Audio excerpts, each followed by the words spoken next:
Olá pessoal, eu sou Amara Carvalho e este é o nosso canal Dicas de Amor e Luz.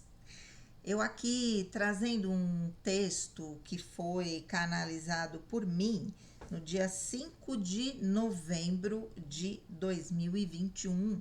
Faz tempo e 3 anos e meio, né? Quase. É... Por alguma razão, eu acabei deletando sem querer o vídeo que eu tinha feito com esse texto. E eu tô com pouco espaço aqui no meu notebook, tive que fazer realmente uma limpeza e deletei sem querer. Esse era um vídeo que eu não queria ter deletado, não. Mas tudo bem, ainda bem que eu tenho a mensagem aqui comigo e eu vou fazer novamente a leitura, tá bom? Ainda temos necessidade de gurus? Canalização minha.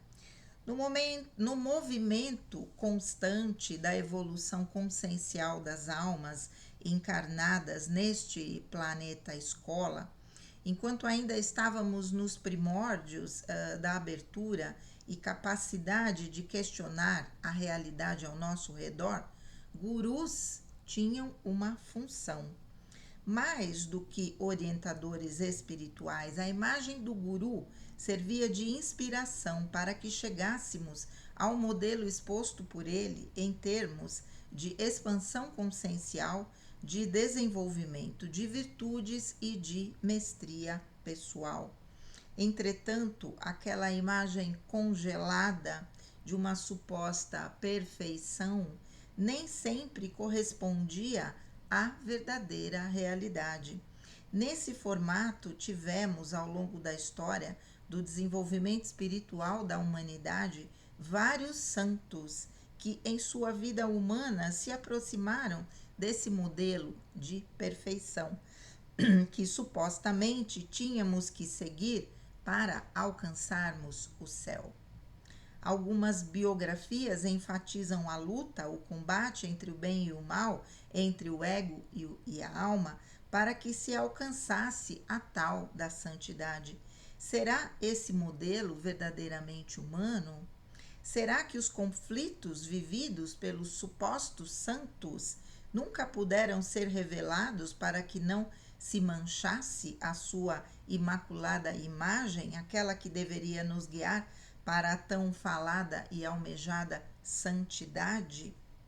Posso abrir mão de algo que não conheço em prol da tão falada transcendência, daquilo que não experimentei, não vivenciei, às custas de uma falsa imagem santificada de virtuosismo da alma? Quantas pessoas já se atentaram às necessidades verdadeiras, humanas, por trás dos santos e gurus? Necessidade de afeto, de amor, fraternidade, de sexo, da vivência de um grande amor, que foram ficando reprimidas ao longo da estrada evolutiva e que estão sendo liberadas neste momento de transição?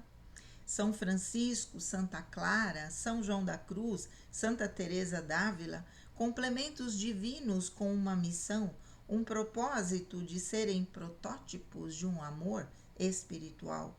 O amor espiritual de verdade deve negar o amor físico?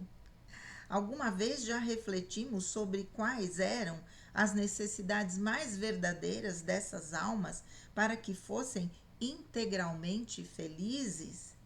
E o quanto tiveram que assumir personagens santificados, negando suas sombras, aquilo que era necessidade, mas que nunca foi vivenciado, para que pudessem ser modelos de santidade a seguir?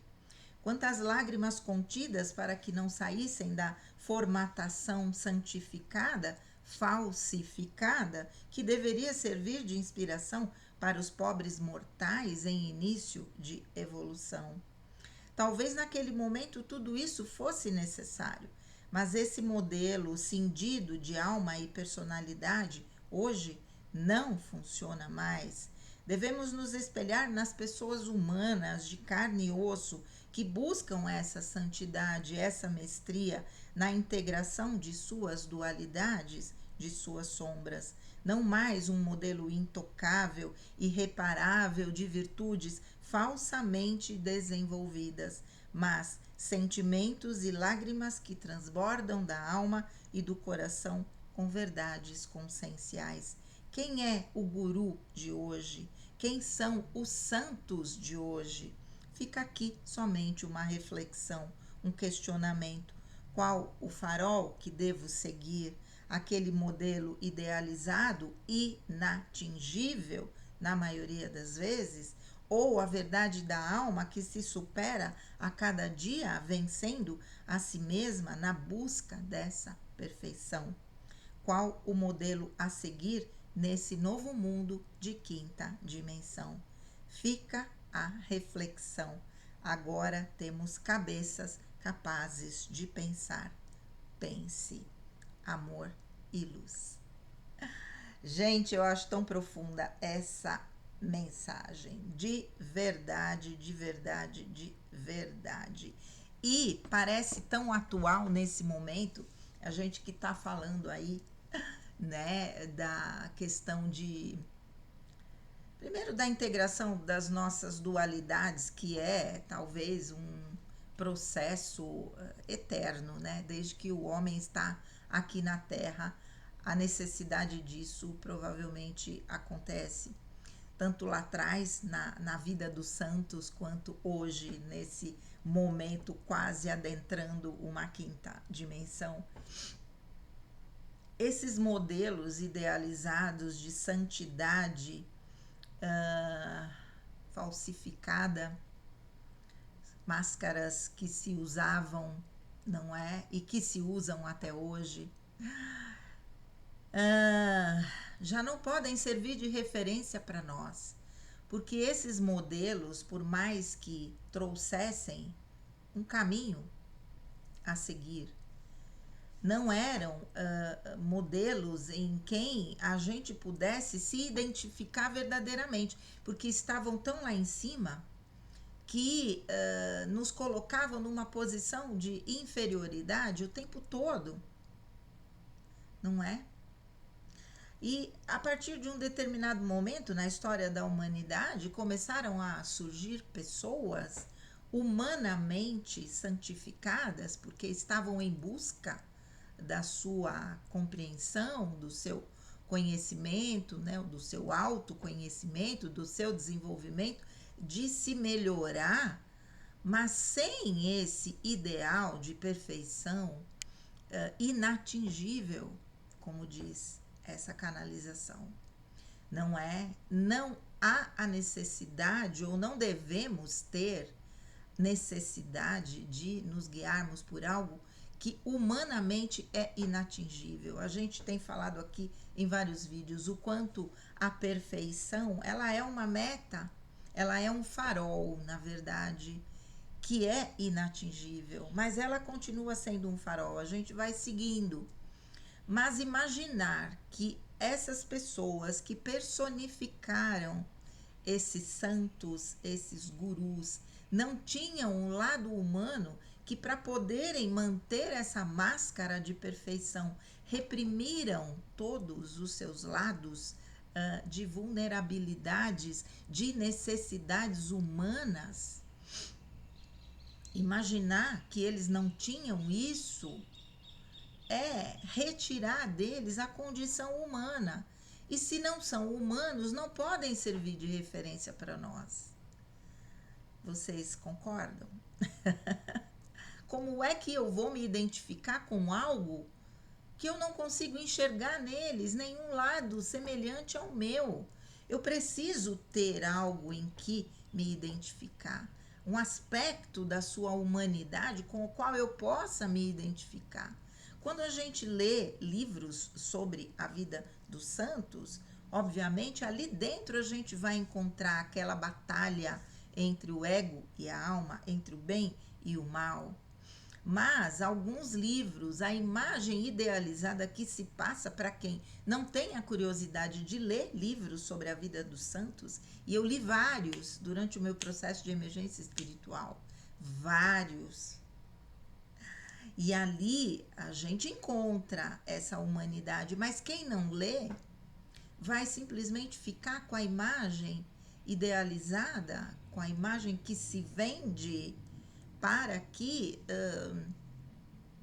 a própria igreja, né? Porque estamos falando de santos, estamos falando de igreja católica, não tem santo em outro lugar. A própria igreja mantenha essa imagem de perfeição. Aí vai uma crítica, né? Óbvio. Ontem falei de um padre e aqui tem que render a minha homenagem ao meu querido amigo, padre Eliton, que tá lá, acho que é em Joinville hoje, e que se tornou meu amigo e que conversamos e fizemos trabalhos muito nessa linha do autoconhecimento, de entender qual o propósito dele nessa vida, e estava dentro desse propósito mesmo, mas tem uma cabeça aberta. Amo você, Padre Eliton. Cadê você? Faz tempo que a gente não conversa. E a cabeça aberta me mostra uma pessoa que tem uma verdadeira vocação. Aquele que está naquele modelo, naquela arrogância espiritual, como eu coloquei ontem num dos vídeos, né? Essa pessoa continua no personagem. E para mim, nesse momento, o que vale são as pessoas verdadeiras. As pessoas que caem, que levantam, que se superam a cada dia, que reconhecem as suas vulnerabilidades, que reconhecem, puxa, tô orgulhosa, puxa, tô vaidosa, puxa, preciso me trabalhar nisso e vamos seguindo. E não aquela pessoa que se coloca num patamar acima de todo mundo e quer a reverência. Não é como são pessoas muitas vezes da igreja. Aqueles que são humildes, que trazem um outro modelo de ligação com a espiritualidade, com Deus, são massacrados. Não é? Haja vista aí, Padre Marcelo, amo de paixão. Quando quero me elevar, coloco as músicas do Padre Marcelo, viajo normalmente com um CD que eu tenho. Na verdade, tenho 2 CDs, mas um deles eu coloco e vou seguindo a viagem o tempo todo, porque me conecto com Deus e peço a proteção durante a viagem. Padre Marcelo Rossi, né? Que foi perseguido por pessoas de dentro da igreja mesmo, que é o que acontece com pessoas que estão realmente no caminho dessa santidade, não é? Padre Fábio de Mello agora dando o seu testemunho sobre seu processo depressivo. Isso é humildade, isso é colocar a cara a tapa, como eu faço aqui no meu canal, não é? Contando aí os meus caminhos, as minhas buscas, como é que as coisas vão chegando para mim, o quanto eu fico feliz nesse momento desses textos caírem nas minhas mãos e me trazerem respostas, não é? Como foi aí num dos últimos. Então, agora estamos num momento da humanidade em que temos cabeça para pensar. Em 1300, em 1400, em 1500, em 1600, em 1700, em 1800, e vou falando e vou me lembrando de várias identidades aqui de santos. Não vou nem me referir, mas o quanto naquele momento a humanidade tinha uma cabeça muito pequena para entender o que essas pessoas, que muitas vezes eram inclusive paranormais, seres índigos, seres cristais, e que foram perseguidos, e que foram queimados, e que foram decapitados, que foram degolados, enforcados, como bruxas e bruxos, não é?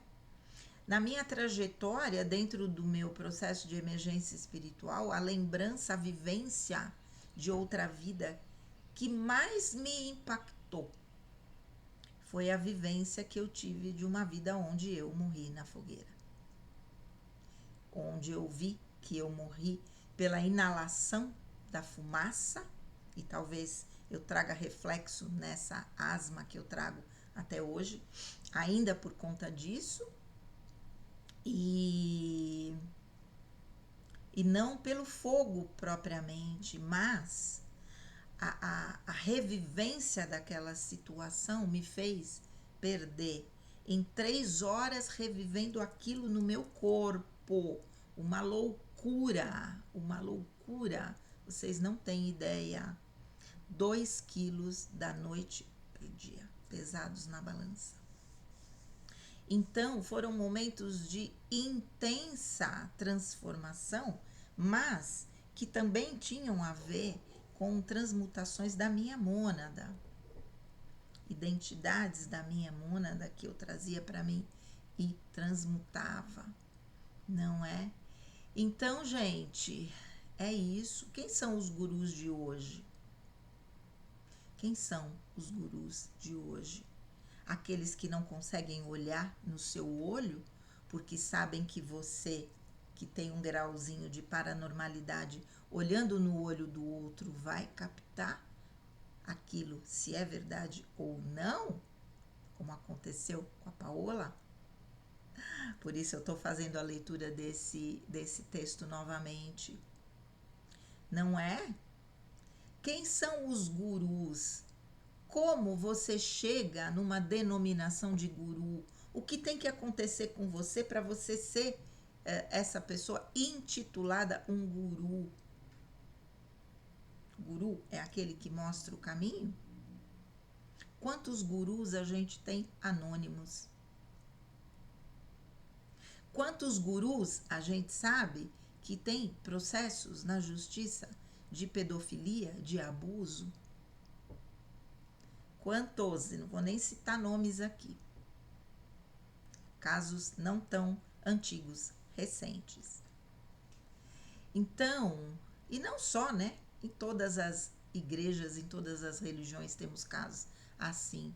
E são essas pessoas em quem a gente deve se inspirar? De verdade?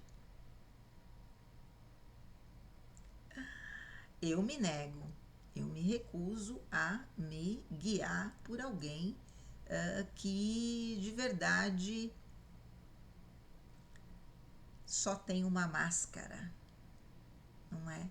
Só tem uma máscara. Para mim, as pessoas verdadeiras que choram, que se desesperam, que falam das suas vulnerabilidades, são as pessoas em quem eu devo me inspirar para seguir na minha trajetória humana. No passado mais recente, a pessoa em quem eu me inspiro, e meu Deus, estou muito longe, mas em quem eu me inspiro é Chico Xavier, como já falei aqui algumas vezes também.